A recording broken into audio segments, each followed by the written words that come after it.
قراره بعد از دیدن این ویدیو همه چی خرد و خر بشه. قضیه از این قراره که من تو این ویدیو پیشنهاد خیلی بزرگ و مهم بهتون میدم. دوباره باز تکرار میکنم، یه پیشنهاد بزرگ و مهم بهتون میدم که همون جوری که من دور خیلی از دوستا و آشنامو خط زدم، میدونم که اگه خیلی از دوستا و آشنا این ویدیو رو ببینن دور من خط میزنن.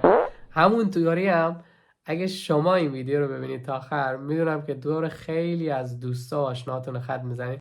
اون پیشنهاد بزرگ چیزی نیست جز یک کتاب که اسمش هست پاوا. عجله نکنید، من با آلمانیش خوندم. پاوا یعنی قدرت.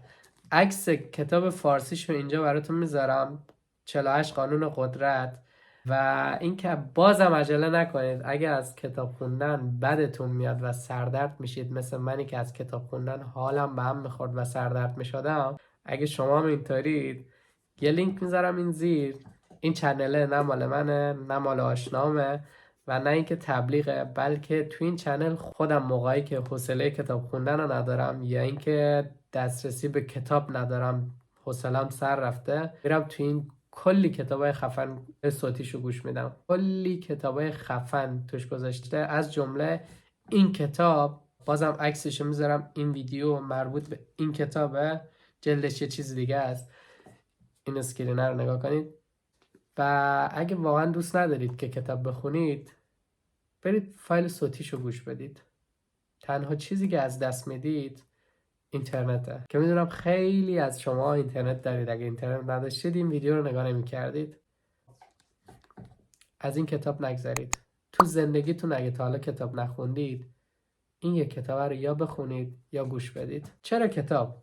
خودم یه زمانی بود که حالم از کتاب خوندن به هم میخورد. تو راه، تو قطار، تو اتوبوس میدیدم کسایی که دارن کتاب میخونن، پیش خودم فکر میکردم خب اینا سردرد نمیشن؟ اینا چقدر حوصله دارن که میشینن ساعتها کتاب میخونن؟ ولی بعدها خودم شدم عاشق کتاب خوندن، چون تو هیچ مدرسه و دانشگاهی بهتون یاد نمیده که هوشمندانه فکر کنید، ولی یه کتاب بهتون هوشمندانه فکر کردن و هوشمندانه کار کردن رو یاد میده. تو مدارس و دانشگاه بهتون سخت کار کردن رو یاد میدن، کارمندی رو یاد میدن، بهتون میگن سخت کار کنید تا به چیزی که دوست دارید برسید. ولی یه کتاب بهتون کارآفرینی رو یاد میده. طرف کلی آزمون و خطا کرده تا یه کتاب رو نوشته، تجربه سالها زندگیشو گذاشته توی کتاب. به خاطر این میگم کتاب بخونید. اگه کتاب نمیخونید، اگه از کتاب بدتون میاد، دوست ندارید کتاب بخونید، یه کتاب تو زندگیتون میخونید. این بعد از خوندن این کتاب میفهمید که خیلی از دور و اطرافیان و دوستاتون چقدر تو زندگیتون مضر و به درد نخور بودن،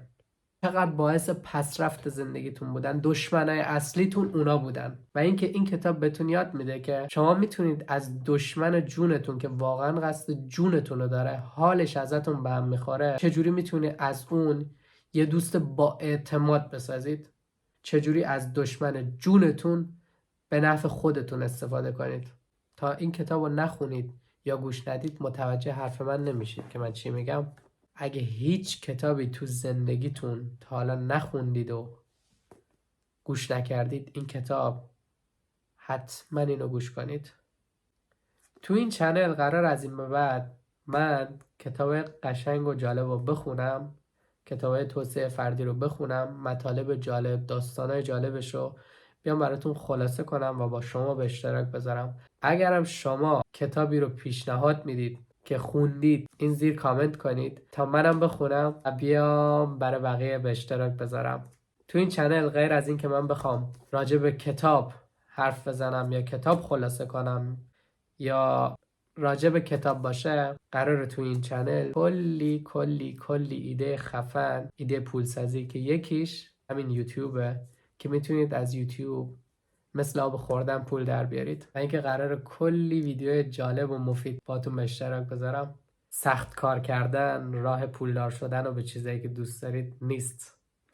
راهش این نیست که شما حتما باید سخت کار کنید تا به چیزایی که دوست دارید برسید. هوشمندانه فکر کنید. شمایی که میرید 8 10 الی 12 ساعت برای مردم کار میکنید، برای کسی کار میکنید که سرتون داد میزنه، بدرفتاری باهاتون میشه، هر چیزی که اونا میگن شما انجام میدید، ولی در روز شما 1 ساعت 2 ساعت 10 دقیقه نیم ساعت رو به خودتون چرا اختصاص ندید؟ یعنی میتونم بهتون قول بدم خیلی از ماها روزانه 10 دقیقه رو به خودمون اختصاص نمیدیم ولی روزی 10 ساعت رو برای مردم کار میکنیم؟ چرا روزی 10 دقیقه به خودمون اختصاص ندیم؟ نشینیم یه کتابی بخونیم؟ مثلا اگه کتاب دوست نداری چرا یه بیزینس جدیدی رو شروع نمیکنیم؟ دنبالش نرفتیم؟ دنبال یه بیزینس جدید، دنبال یه هدف جدید. بیزینس نمیخوای، دنبال یه هدف جدید، دنبال یه سرگرمی جدید برای خودت، برای دلخوشی خودت. مگه ما چند بار زندگی میکنیم؟ زندگی رو واقعا زندگی باید کرد. خیلی دوستتون دارم. تا ویدیو بعد، خداحافظ.